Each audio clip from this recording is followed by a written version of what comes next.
This episode is brought to you by Progressive Commercial Insurance. Business owners, meet Progressive Insurance. They make it easy to get discounts on commercial auto insurance and find coverages to grow with your business. Quote in as little as 6 minutes at progressivecommercial.com. Progressive Casualty Insurance Company. Coverage provided and serviced by affiliated and third-party insurers. Discounts and coverage selections not available in all states or situations. Should British people call the Rotary Club the Roundabout Club? Did TLC succeed in abolishing scrubs?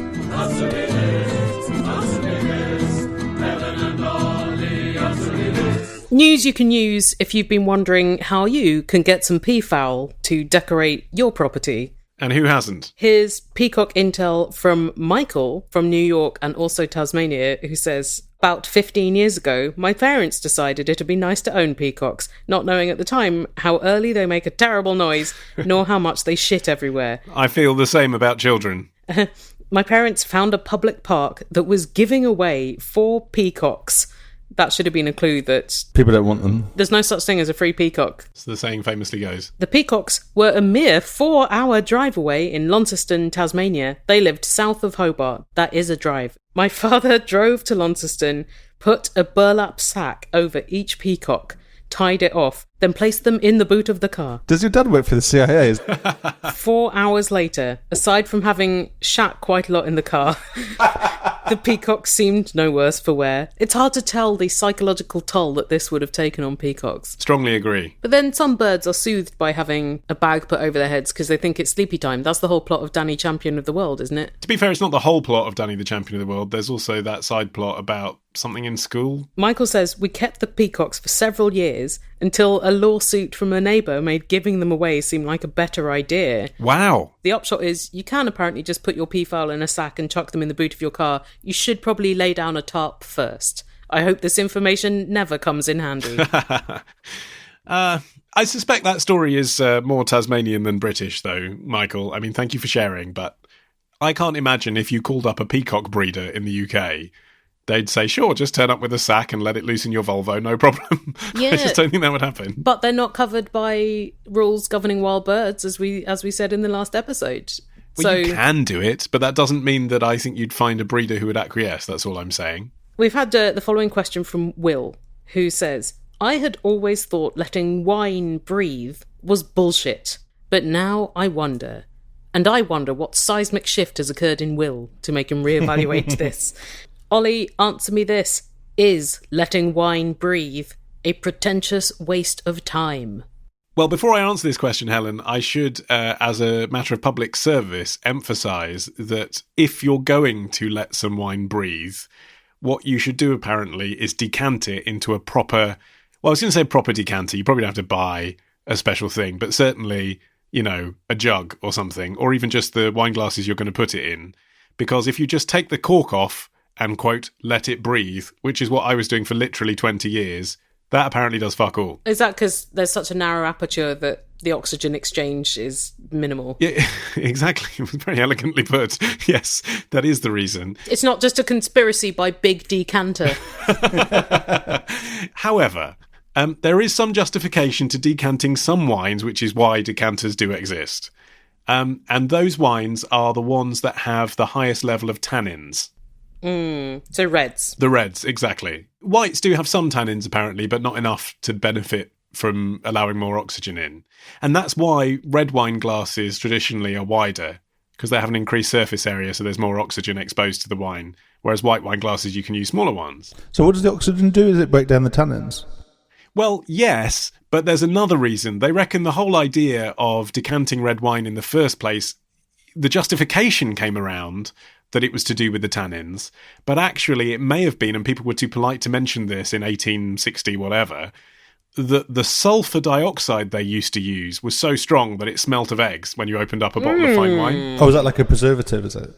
Yeah, and they don't use so much sulfur these days.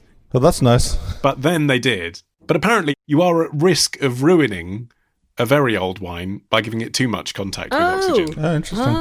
Why? Because it becomes vinegary. Yeah, I mean, you're going to lose some of those tastes that have built up over the years because you're exposing it with oxygen now. That's what anyone knows if you've had to clean up the day after a party as well. Wine that's been left out in the air for 12 hours or so, it's no longer good. Basically, the advice is, if you're buying a recent bottle of wine, don't bother decanting it, probably. If it's from a few years old and you want to do it properly and it's a posh bottle of red wine, not white, then do decant it if you know it's heavy in tannins. But if it's too old, don't bother because you might ruin it. Right, so just poke a straw through the cork and suck away. That's the one. Here's a question from Chris, who says, sometimes I like to subject my housemate Aaron to the video for the Pet Shop Boys version of Go West, because I enjoy the gay communist army and the wonderful 90s graphics. Is that the one where they've got the orange hats? They were going through quite the hatty phase at the time, Yeah. but I remember it as being like pointy hats and glasses. Yes, pointy hats and glasses. Yeah, no, the orange, I think it's from the album Very, isn't it? Which had the bright orange cover. When I do, says Chris, Aaron often responds by playing me the song Give Thanks by Don Moen, which is a Christian worship song and, bizarrely, seems to have exactly the same melody as Go West. Now, I'm guessing that for many of our listeners, this will be less familiar than Go West. This was a new number to me. It was. And to me too. Christian worship songs tend not to travel over here. So should we just dip in quickly and have a sample? Give thanks with a grateful heart. Give thanks to the Holy One.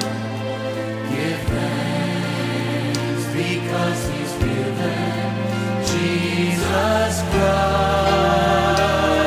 His Son. Life is peaceful there, in the open air, where the skies are blue. This is what we're gonna do. Okay, so you can hear the resemblance there. So, Ollie, answer me this. Which of these songs came first? And which was copying the other?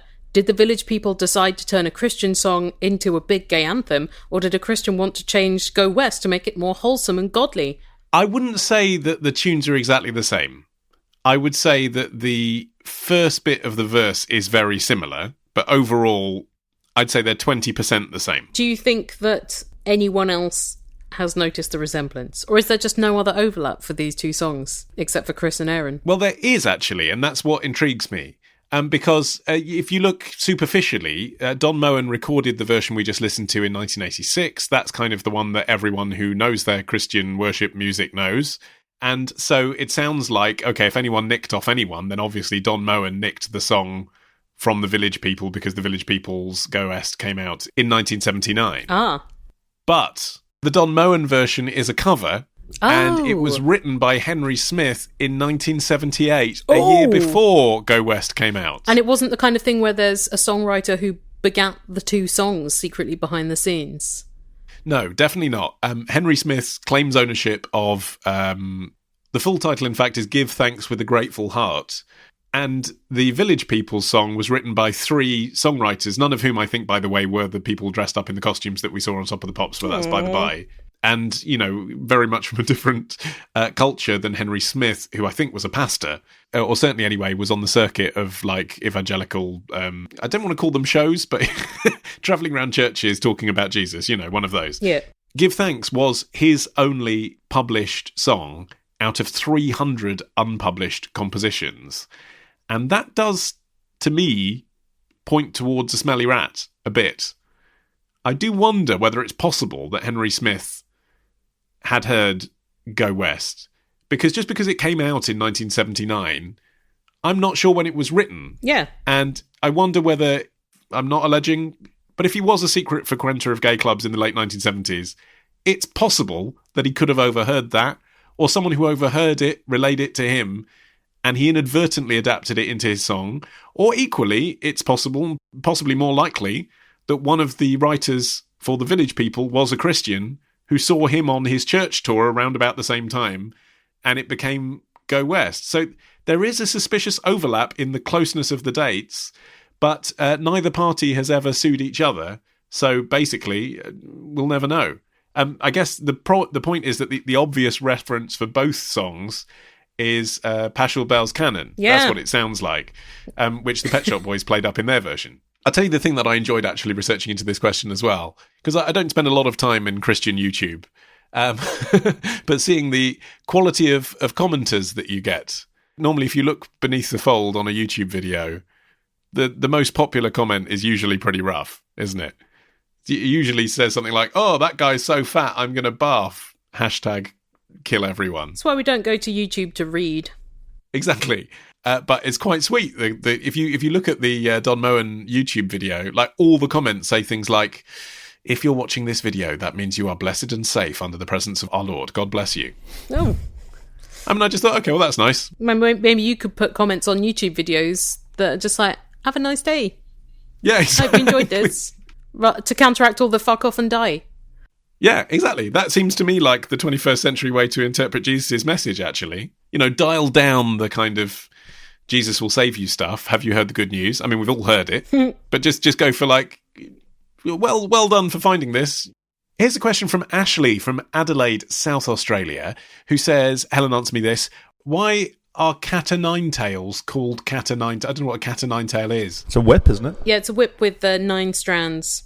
Okay. Well, as in like a sex whip or a pain whip. I mean, I know they're the same sometimes. A punishment whip, so it was frequently used for punishing people at sea. Oh, okay. And it was called a cat o' nine tails because you've just answered it, haven't you? Because it had 9 whips. Yeah, well, it doesn't explain the cat part, but the reason why it had 9 strands is because it was usually made of a piece of unravelled rope. So, like, a thin rope was made out of 3 strands twisted together, and then you could make a thicker rope by twisting 3 thin ropes together. So your cat o' nine tails would be made by unravelling the little pieces of rope, so that's why you had 9 strands in it. Mm-hmm. But it wasn't made from cat. It wasn't, as far as I know, made of cat. Apparently the name could have been because it looked like cat scratches on your back, or because cat was nautical slang for those thin ropes. But was it already the case that people associated cats with having 9 lives? Yeah, it could have been. I think maybe that goes back to ancient Egypt, that association. I certainly don't think it would have hurt, but they're not associated with having 9 tails, so it's a bit of a mishmash, isn't it? Yeah, when you say you don't think it would have hurt, you mean the association with cats' lives wouldn't have hurt? The cat o' nine tails. The cat o' nine tails itself definitely would have hurt. And often they would sentence people to like 500 lashes with a cat o' nine tails or 1,000 lashes, which is effectively like getting 9,000 lashes. And that was a death sentence because people would, if they didn't die from the pain, they would die of infected wounds. And also, the cat o' nine tails was still used in British prisons midway through the 20th century. Excellent. I'm enjoying this occasional series we're doing in Grim Facts About Prison that lasted a surprisingly long time. And I did not know that the cat o' nine tails is the kind of cat that is being referred to in expressions such as letting the cat out of the bag, because the cat o' nine tails was kept in a special bag, and not enough room to swing a cat, because you'd need some clearance if you're flogging someone. Oh, wow. Isn't that depressing? That makes a lot more sense of both of those phrases. Both of them make sense if you're thinking about an animal, because you'd imagine that if you had a cat in a bag, when you let it out, it was gonna go pretty berserk. Yeah, but you don't swing a cat. I hope not. It seems I unnecessary. mean, generally you don't. I can think of other animals you'd be more likely to swing than a cat. What would you swing? A snake? I suppose anything with longer legs than a cat. I mean, you're just careful with a cat, aren't you? It's going to scratch you in the face. That's the point.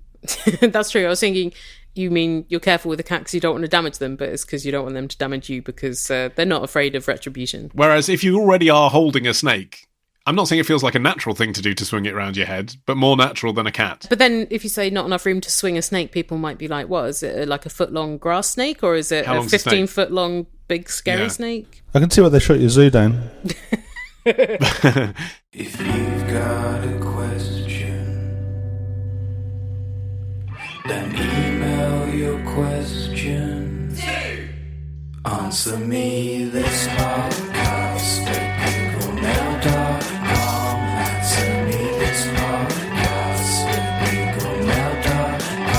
Answer me this podcast at googlemail.com. Answer me this podcast at googlemail.com.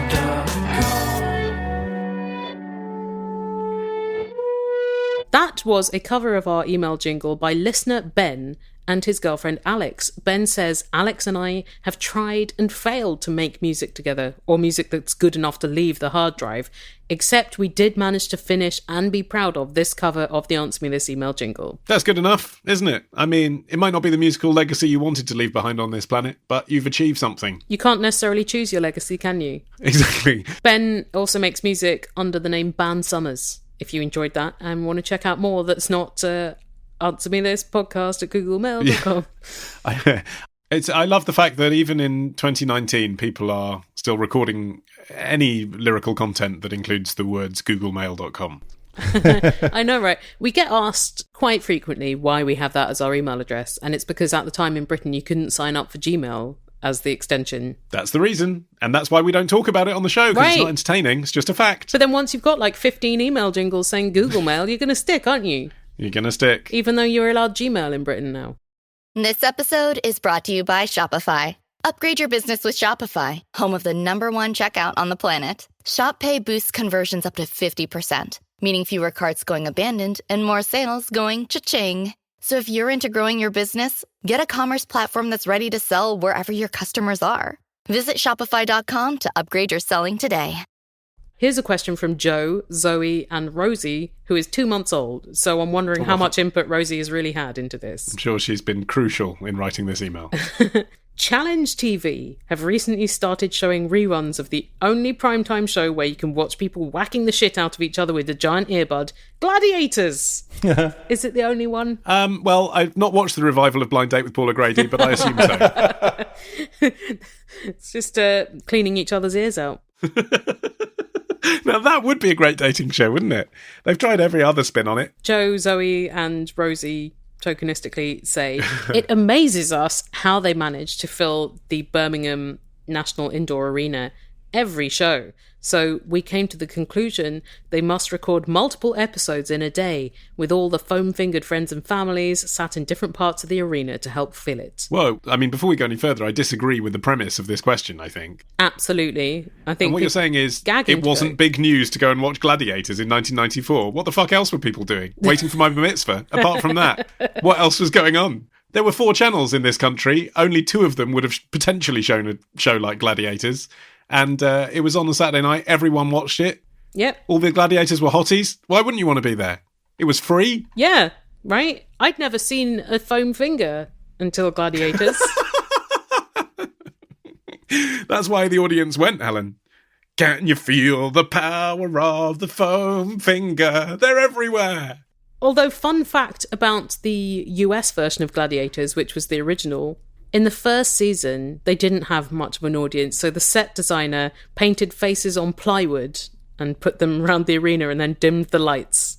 But didn't have to do that in Britain. People were gagging for it. Absolutely gagging. Anyway, right, I mean, let's carry on and presume that their premise that they couldn't fill the arena for some reason is accurate. Yeah. What's the question? I'm a little confused, to be honest, Ollie, because... Okay, Joe, Zoe, and Rosie. Maybe Rosie did write this question, and that's why it doesn't. No, I'm not following it. They've posited that they film multiple episodes in a day. If that is the case, surely it makes sense that the crews set up each event and the eliminator, film all the episodes with different sets of contestants, and then edit the episodes together. Simple, no problem, right? Wrong.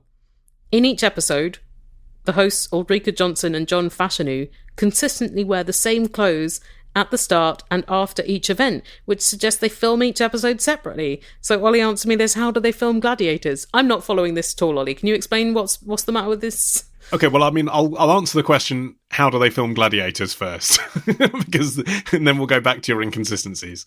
So, like I say, it was a big deal to go and watch Gladiators being filmed. They had no problem filling that arena. 7,000 people were sitting watching it. Ooh. But it was a big event. It was a big event for the people that were competing. Yeah. You know, the plebs, because they'd been chosen from tens of thousands of competitors. They were going to be on ITV. They had 22,000 applications per series for 36 contenders. Anyway, they did film 2 episodes per day. One in the afternoon, one in the evening. So I suspect they probably did use the same audience across 2 episodes, because day out, isn't it, basically? And, you know, why find 14,000 audience when you've got 7,000? It's a bit of a long day, though, isn't it? I mean, given how stoppy-starty TV recording is like. Yeah, but you're thinking of it as an entertainment thing. It's sports, basically. People go to cricket for 5 days. Yeah, Exactly. that's true.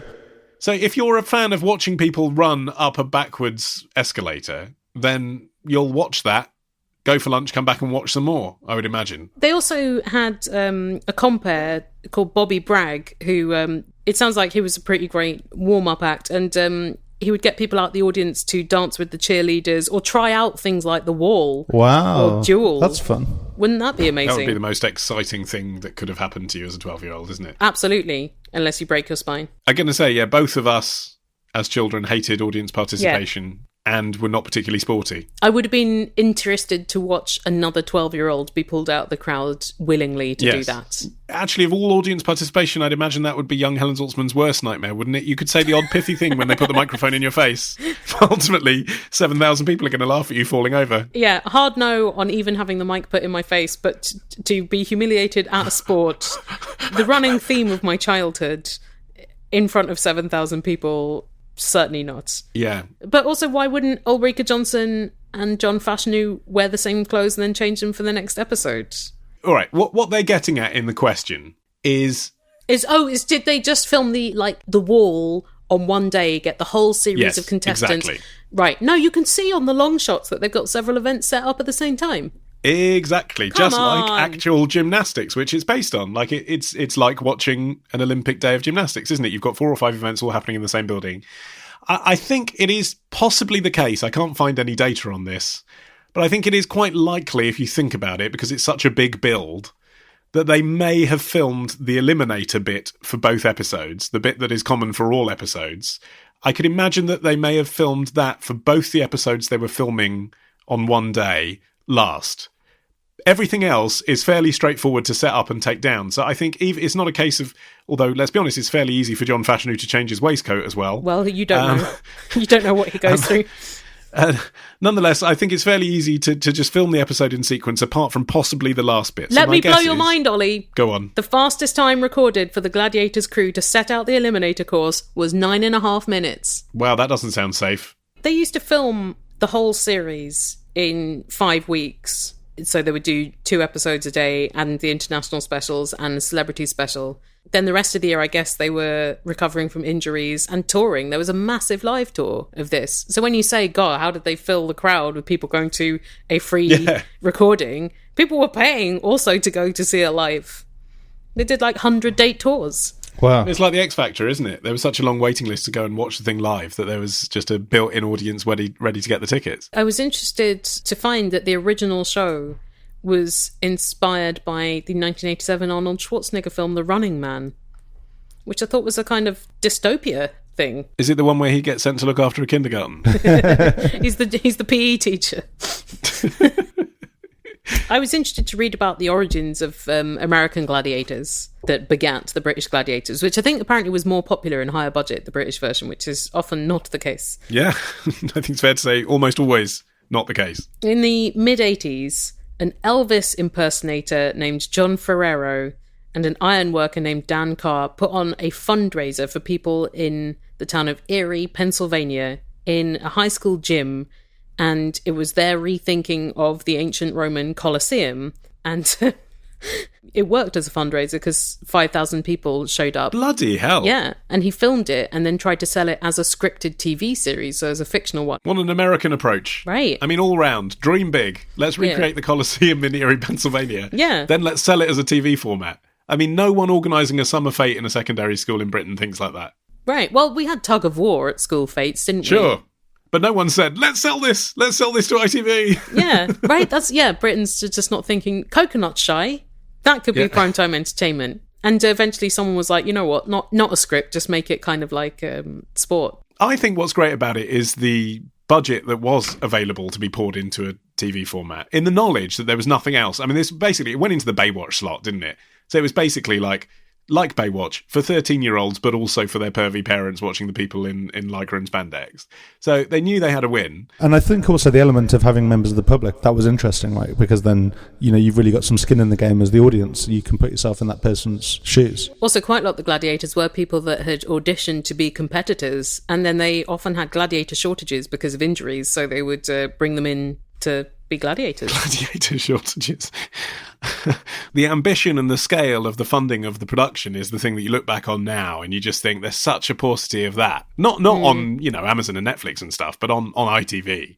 They just don't have those kinds of budgets to do that kind of huge statement show now, unless they absolutely know it's a bona fide hit. Like now, if someone said, let's do these sort of gymnastic games as primetime television, the way it would end up is being like fucking Tipping Point. Like someone would say, no, let's do a daytime quiz where we literally get a shopping mall escalator and someone has to run up it, and that's a half-hour show that's on every day, and you can win $3,000. That would be the limit of the imagination on it now. No, because they had several years of total wipeout, which is sort of like Gladiators, but without the gladiators. Yeah, but that required someone, an American conglomerate, to set that up in another country, and then the BBC just bought a version of it. And bring on but the to wall. Actually create it in Britain, yeah, I just don't think it would happen. America also has this show that is called something like America's Next Top Ninja, which is like Total Wipeout that takes itself a lot more seriously. Hyper masculine. It's filmed in the darkness. Everything is like very kind of shiny and things are on fire. It's sort of like if Batman set up the Total Wipeout course, but it is like the Gladiators Eliminator Challenge again, and that seems like a big deal. Only so many ideas in the world, I guess. I bet they're reviving it again. I know they revived Gladiators about 10 years ago for Sky, and it lasted a couple of series. It never works on Sky, does it? There's no point. It needs to be cheesier than that. They try and make it a bit cool. I mean, all these years later, I find it extraordinary that my entire life, no one's worked out what Sky One is for, apart from The Simpsons. Gosh. People still don't know. If you'd have said to me in 2005, by 2019, will we know what Sky One is for? You're going to have to come up with an answer, because sometime Harvey's going to be old enough to say, Daddy, what is Sky One for? What do you do when you want to drown out your incessant interior monologue? Sing opera loudly, try pneumatic drilling, or bash your head against a log. Or go to answermethispodcast.com/audible and get a free trial to download Miranda Hart or Louis Theroux or Hunger Games or Jeremy Kyle. That sounds preferable.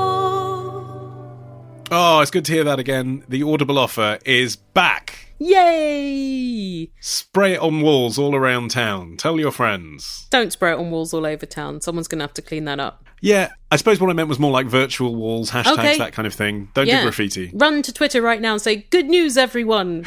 Answer Me This is doing their Audible promotion again, which means free audiobooks. Yippee! Yes, but crucially, unlike every other fucking audiobook trial offer on the internet, R1 isn't just for one free audiobook, folks. It's Is it for two. 900? Okay, 2. Sorry, I guess too high. Yeah, it's always your problem. 2's good, though, because that could take a whole month to listen to. That's right. So, and these are, an audiobook from Audible costs the same at RRP as an actual hardback book. So this is a real saving, everybody. The deal is you get a free 30-day trial of audible.co.uk. And yes, sorry, this is just for UK listeners. Sorry, rest of the world. It's about time someone threw you a bone, Brits.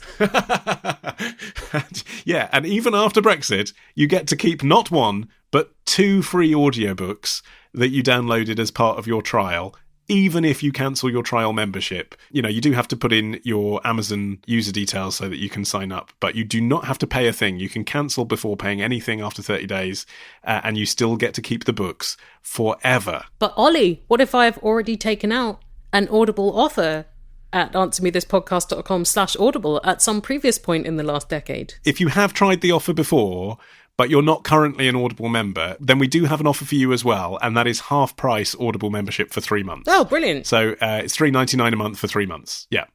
And the reason, Helen, that you might want to sign up for Audible at the moment is that I, Ollie Mann, have a new Audible original series out. Hey! Very exciting. What's it called? It's called Tip the Scales. I didn't choose the title. It's not about fish. Is it about dieting? It is about dieting. Thank you, Martin. Yes. So you can't hear it anywhere else. You can only hear it on Audible, but it's free if you're an Audible member. So it doesn't use up your audiobook credit. So this isn't instead of listening to Tony Blair's memoirs. This is in addition to that. There's a whole range of basically podcasts, aren't they? They don't want to call them that because you have to be a member to get them. Audible's original series. And one of those is called Tip the Scales. It's me and a geneticist from Cambridge University called Dr. Giles Yeo. So he's the science bit. And I'm like the layman's person going, oh, so I can't just eat ice cream all day, what? That's basically the format. It's the role you were born to play. I'm the Robin Ince, essentially. And we talk about weight loss, and we're sceptical about the world of diet fads and exercise trends. And we get to the bottom of what is actually good for you. That's very interesting, the whole industry around it. Absolutely. No, I learned quite a lot, actually, including why the advice is always given that you should exercise to lose weight, even though the science doesn't suggest that the two necessarily correlate at all. So, yeah, there's lots of me talking about being fat and my yo-yoing weight and meeting other people like Jack Monroe. This sounds very interesting because also historically, things about dieting have been aimed at women. And in the last few years, when men talk about it, it's often with a kind of Silicon Valley bro thing where it's like, yeah, I've biohacked myself, so I only need to eat one meal a day, and that meal is made out of Soylent. Yeah, we did meet a couple of people like that. But yes, I think you're right. And because I'm the case study in it, it's quite a weird feeling to be that person, because you're absolutely right. It would normally be a female role. Like the show starts with me having my body scanned. Wow. And then everybody looking at it under an X-ray, like a giant photocopier, essentially, for my body. And yeah, it is the sound of two men talking about weight loss over 3 hours. So if that appeals to you, then that is yet another reason for you to take out the Audible promotion, or if you're an Audible member, just find it. It's free. Tip the Scales. And if you want to take out the Audible promotion, and remember, we get money for every single one of you who does, no pressure. Then head over to answermethispodcast.com/audible. This is from Christina in Somerville, who says, Helen, answer me this. Of all the lowercase letters in the English alphabet, why are only I and J topped with dots? I did a TED talk about this very subject. Sure, you can't be the only one. In fact, I'm fairly sure you probably are the only one. It's not necessarily the optimal use of a global platform. But people seemed into it. I put a slide up with the word minimum without dots and then put the dots on, and they lost their shit. So here's why, Christina. When letters were formed by scribes using pens, they mainly were formed out of straight vertical lines because it was difficult to do anything particularly curvaceous with a quill or whatever. This is going back like 1,000 years. So you've got most writing done by monks in monasteries. But back then, they bothered using lowercase letters. Like, in my mind, if it's that long ago, they're still in all caps. No, because they're not shouting. But God's words are kind of all shouting, aren't they? Well, it depends. Old Testament, yes. New Testament, Jesus is lowercase. Never thought about that before. Interesting. It is interesting, isn't it? Along with empathy comes lowercase. So letters were formed of these vertical strokes. Those were called minims. And if you had two minims together, that was that could be a U or an N or two letter I's. And so it was just really hard to see what letters were which, because it's kind of just a row of lines. So they put dots on the I's just to distinguish them from N and M and U and W and stuff. Okay. But when she says why of all of the letters is it only I and J, is it because they're the least distinguishable from just straight lines? Because those are just a line. Yeah. So the others are two or more minims or other kinds of lines, but those ones, that's just a straight line, so you need some help. Yeah, you don't need a dot and a Z, do you? Everyone can see what that is. Might be nice, but don't need it. Here's a question from Nigel in Austin, Texas, who says, in both Iris Murdoch's novel Under the Net, 1954, and Muriel Sparks' Memento Mori, 1959, there features a post office in Leicester Square that was open all day and night. Since in my experience, post offices are closed 95% of the time, there must be a story here. Ollie, answer me this. Is there? I looked into this online because that is my primary research method. You'll be unsurprised. Great, love the internet. It's got loads of stuff on it. Strongly recommend. Good, that's right, yeah. It's a little tip for anyone listening there. Try the internet. And I noticed that last year, actually, a 24-hour post office counter launched on New Oxford Street in a convenience store. Some of the people in the comments were bemoaning the closure of a 24-hour post office that used to be in Trafalgar Square. Wow. So I thought, well, hold on. Has Nigel, being in Austin, Texas, long way from the West End, has he confused Leicester Square for Trafalgar Square? Easy mistake to make, because it seems really quite recently there was a much-loved branch of the post office in Trafalgar Square, a proper one with rolls of bubble wrap and red sofas and stuff, not a counter in a newsagent's, which is basically what this new 24-hour one is, which is why they were upset. So I thought maybe that one used to be 24 hours. Maybe that's the one that Nigel's talking about, because I couldn't find anything about a Leicester Square post office. But, Helen, then I found the following exchange from the parliamentary record Hansard from the 31st of May 1949. Wow. Lord Gifford proposed a motion in the House of Lords to ask His Majesty's Government whether they will arrange for a later collection from the all-night post office at Leicester Square than 6:30pm, so as to improve the postal facilities for the public in the West End of London. It's worth bearing in mind that the Postmaster General was a government role at this point. Mm-hmm.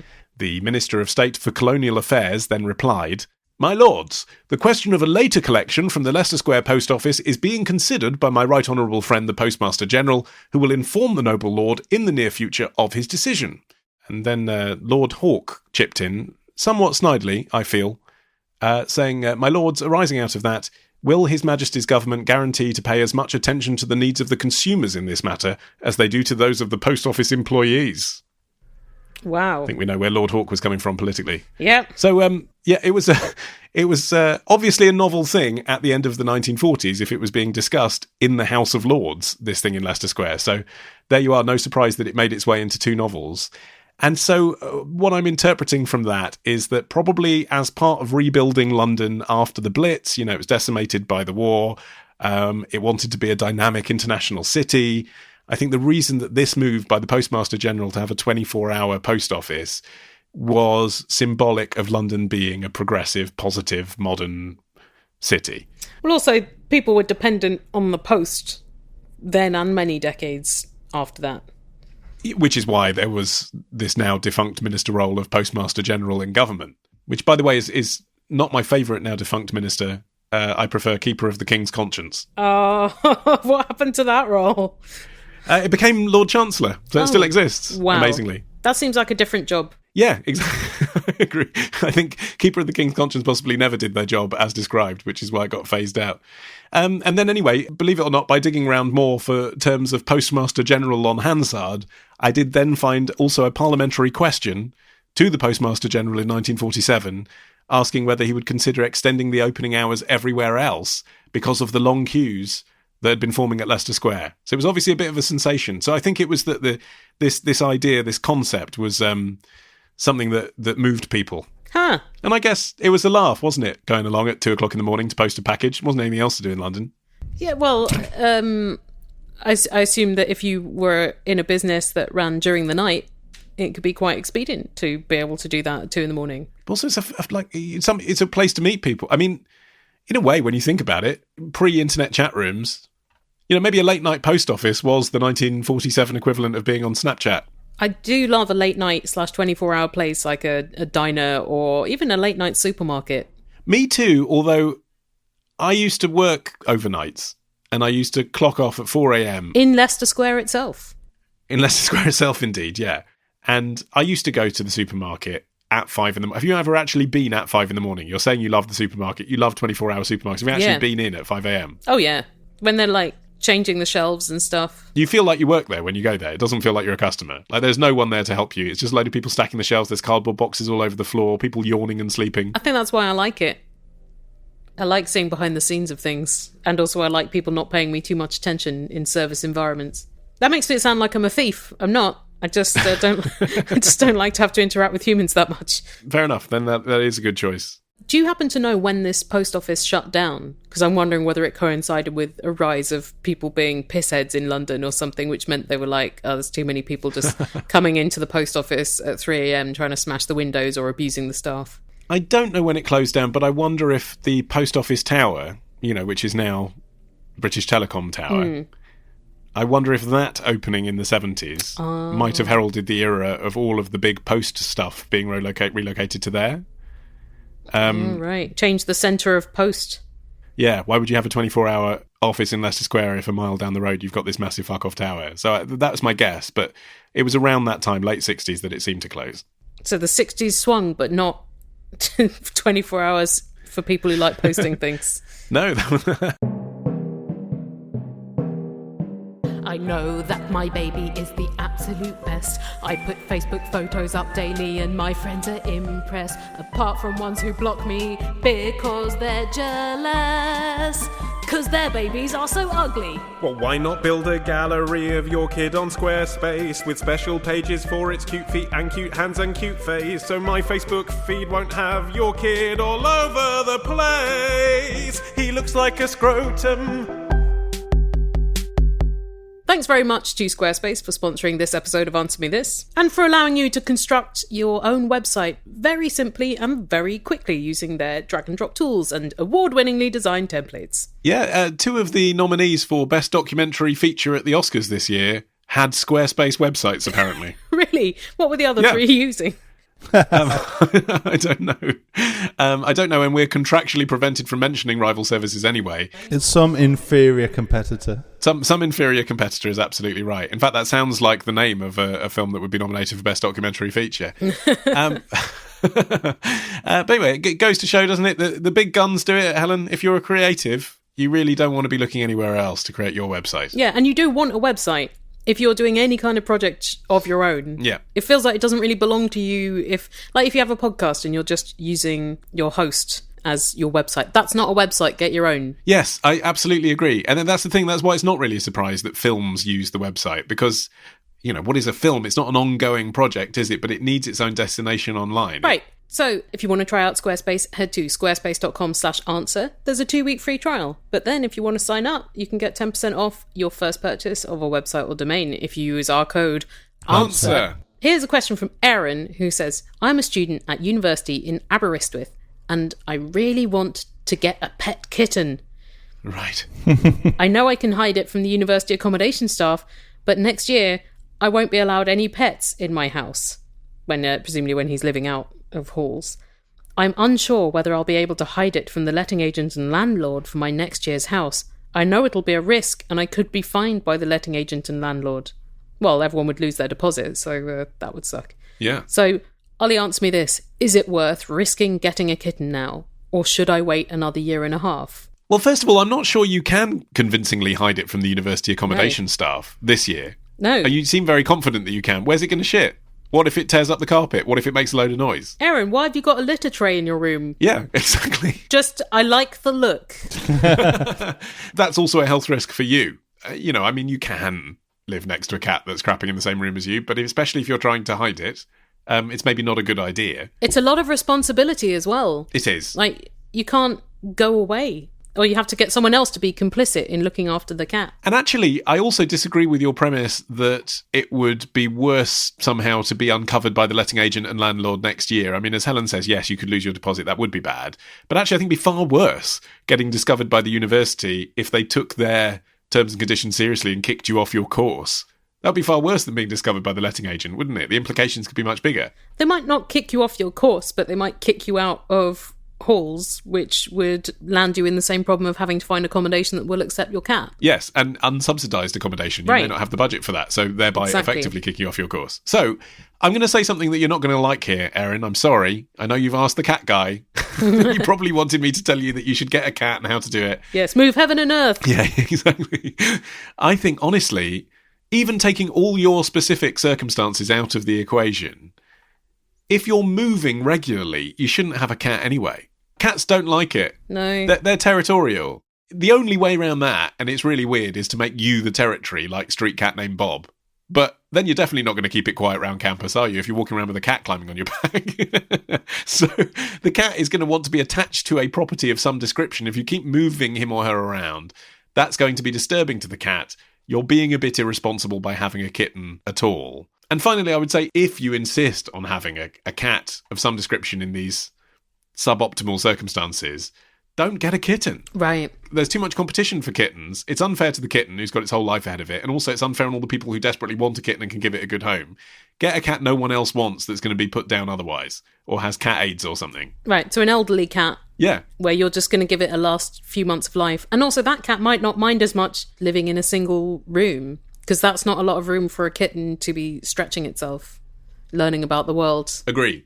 And also you'll be living in a room with the cat. You won't be able to get away from the cat. There could be quite a lot of mewing. Yeah, and actually from a selfish point of view, that might ruin your desire to have a cat in the future, or your relationships with future cats. If you have a bad kitten relationship now, especially if you then feel obliged to own the cat for the rest of its life, like, start your relationship on a better track. That's my advice. Wait a year and a half. It seems a long time now, but it isn't. You could do some cat sitting for people in the interim, just to get yourself hyped. Well, funny you should say that, Helen, but our next question involves cat sitting, but also is a question of dog sitting. And it's from Anne.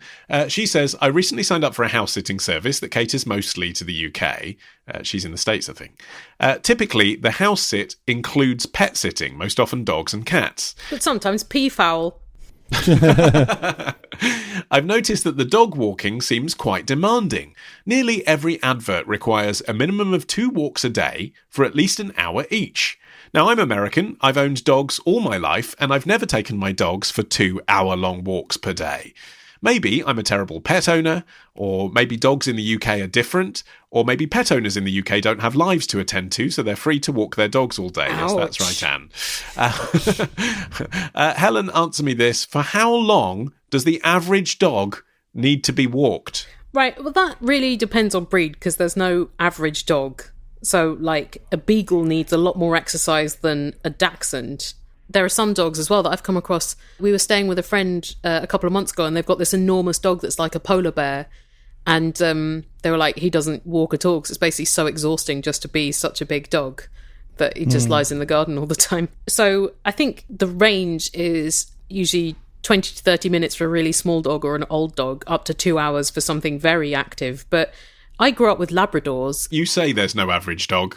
I would say from a British pet sitting perspective, the Labrador probably is the average dog. So we walked the Labradors for an hour each day, and they also had a pretty big garden to roam around in and to play fetch and stuff. But then recently I've been dog sitting for various friends' dogs, and coincidentally, they all fucking hate going for walks. Flower, who is a collie, which I thought is quite an active breed because they round up sheep and stuff, I literally had to drag her across the floor and out of the house to get her to go on her walk. But is that they hate walks, or do they hate going for walks with you because they don't know you very well? No, I'd been primed. She hates walks. She's also scared of the dark, doesn't like other dogs. So we'd walk around the block, and there were just some places where she would just stop and like use all of her strength not to go any further. But then once you were halfway round, she was fine because she knew that then she was halfway to home. But she would literally just do one circuit of the block. They would not have walked at all voluntarily. I wonder whether these adverts that Anne has spotted, she says nearly all of them require a minimum of 2 walks a day for at least an hour each. She's quoting. That strikes me as where maybe someone's just ticked a box on a website rather than writing it in themselves. Is it like you have the option of like half-hour walk once a week or 2 hours a day? or maybe the psychology is over-ask, under-deliver. Yeah, if you ask for 2 hours a day, maybe you will get 1 hour a day. Yeah, exactly. You're going to get a certain quality of responsible pet sitter who's prepared to put the legwork in. Because a lot of people that do house sitting, frankly, they're on holiday, which it sounds like what Anne wants to do if she's American and coming to Britain to do some house sitting. Maybe, people are concerned, this person can be using my house, sitting around watching Netflix on my dime. Is not emotionally invested in my dog. Exactly. I want someone who's prepared to walk them for 2 hours a day, and then if they get an hour a day, then that's good enough. Well, that brings us to the end of this episode of Answer Me This. If you have a question for us, then you can record yourself saying it in a voice memo, or you can send us an email. Our contact details are on our website, answermethispodcast.com. And listen to our other work. My show, The Allusionist, just put out a very entertaining episode about an amazing prank in 1992 that, if you were into grunge music or pranks, you will enjoy immensely. That's at theallusionist.org. Oh, and Martin did some excellent fake grunge music for it. Thank you. Yeah, I did. Martin, promote yourself. I am in the middle of a year of songs, 40 songs in a year, and you can hear that at palebirdmusic.com. It's called The Year of the Bird. It's like Martin's musical diary of his gap year, but the gap year that he took at the age of 40. And remember as well to check out my new 6-part Audible Originals audio series, Tip the Scales. You can only get that from Audible, but it is free if you're an Audible member. And remember, if you're not one of those, you can become one using our 30-day free trial at answermethispodcast.com/audible. And if you want to listen to the first 200 episodes of Answer Me This, they are available at answermethisstore.com and on Amazon and Apple. And halfway through each month, we put out a retro Answer Me This in your feeds, available for a month only. So do come back for that. But more importantly, there will be an all-fresh, all-new episode of Answer Me This on the first Thursday of April. Join us then. Bye! Bye.